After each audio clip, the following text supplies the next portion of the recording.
नमस्ते, मैं हूं आदर्श और प्रभात खबर देख रहे हैं आप। और हमारे साथ अभी मेरे सहयोगी रिया भी जुड़ी हुई है और आपको बताएंगे अब वो बात जिसका इंतजार पूरे बिहार को था, यानी कि दोनों चरण का मतदान संपन्न हो चुका है। बिहार ने रिकॉर्ड तोड़ मतदान किया है। आजादी के बाद का सारा रिकॉर्ड लगभग ध्वस्त हो चुका है। उन जिलों में भी रिकॉर्ड तोड़ मतदान हुआ जहां लोग ये उम्मीद करते थे कि यहाँ पे लोग घर से कम निकलते हैं वोट करने के लिए। तो लोकतंत्र की जननी ये जो धरती है, उसने लोकतंत्र के इस महापर्व में बड़ी भूमिका निभाई है। और अब एग्जिट पोल क्या कहता है, बिहार में किसकी सरकार बनेगी, बिहार में सबसे बड़ी पार्टी बनकर कौन सी पार्टी उभर रही है, आखिर मुख्यमंत्री कौन बनेंगे, इन सब मुद्दों पे बातचीत करने के लिए रिया मेरे साथ है। और अब रिया बताइए, किसकी सरकार, किसको कितना प्रतिशत वोट? जी, बिल्कुल, बिहार चुनाव को लेकर आईएनएस की रिपोर्ट आ गई है और उसके हिसाब से अगर बता दें तो एनडीए को 48%, वहीं महागठबंधन को 38 और अन्य जो पार्टियां हैं उनको 14% वोट मिलने का अनुमान जताया जा रहा है। इसके साथ ही हम आपको अलग-अलग कर एक-एक कर सारी पार्टियों का भी सीट बताएंगे। वहीं जदयू को 67 से 75 सीट मिलने की उम्मीद जताई जा रही है, बीजेपी को 65 से 73 और वहीं लालू यादव की पार्टी राजद को 50 से 58 सीट मिलने की उम्मीद जताई जा रही है।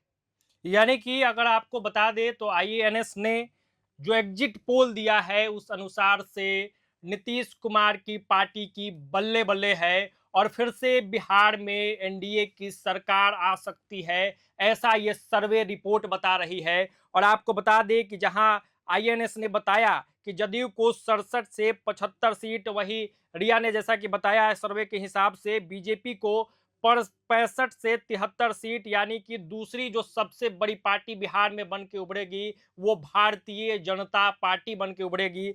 वहीं लालू यादव की जो पार्टी है, यानी कि जिसका नेतृत्व अब तेजस्वी यादव करते हैं, उसको 50 से 58 सीट, जो 2020 के विधानसभा चुनाव में सबसे बड़ी पार्टी थी आरजेडी, वो अब तीसरे नंबर की पार्टी हो सकती है। ऐसा दावा हम नहीं कर रहे हैं और इस दावे की 100% पुष्टि भी हम नहीं करते हैं, लेकिन बिहार चुनाव में बड़ा खेल नजर आ रहा है। जिस हिसाब से बड़े संख्या में लोगों ने मतदान किया है, उस अनुसार संख्या भी बदला है, रिकॉर्ड भी बदला है और तमाम पार्टियों का जो रिजल्ट 2020 विधानसभा चुनाव में था, उससे इतर रिजल्ट देखने को मिल रहा है। एक और बड़ी बात गौर करने लायक है रिया, कि हुँ, पिछले चुनाव में हुँ, जदयू जो तीसरे नंबर की पार्टी बन गई थी, भाजपा से भी कम और एक हिसाब से आरजेडी से भी कम, वो सबसे ज्यादा सीट सबसे ला रही ज़्यादा है। है, क्या बिल्कुल सबसे महिलाओं ज़्यादा। के लिए जो योजनाएं नीतीश कुमार ने लाया, नीतीश कुमार की सरकार ने लाया, वो असर कर रहा है लगता जी, है? बिल्कुल, ये तो हो सकता है कि महिलाओं का तो वोटिंग अगर देखा जाए बिहार में तो पुरुषों से काफ़ी ज़्यादा है हम्म। और हो सकता है कि जदयू के द्वारा जो नीतीश कुमार के द्वारा जीविका में 10,000 रुपए का भी जो ऐलान किया गया था, हो सकता है ये बहुत मदद किया हो जदयू को इस बार चुनाव में। ये तो हमें परिणाम के बाद ज़रूर मिलेगा, लेकिन इस अनुमान के साथ तो ये कह सकते हैं कि जदयू तो काफ़ी आगे चल रही है। लेकिन इसका रिज़ल्ट 14 तारीख को तो आपको सबको मालूम होगा, पूरे देश को मालूम होगा।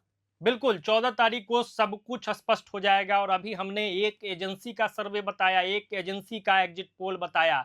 एक-एक करके आगे वीडियो में हम तमाम एजेंसियों का सर्वे रिपोर्ट बताएँगे।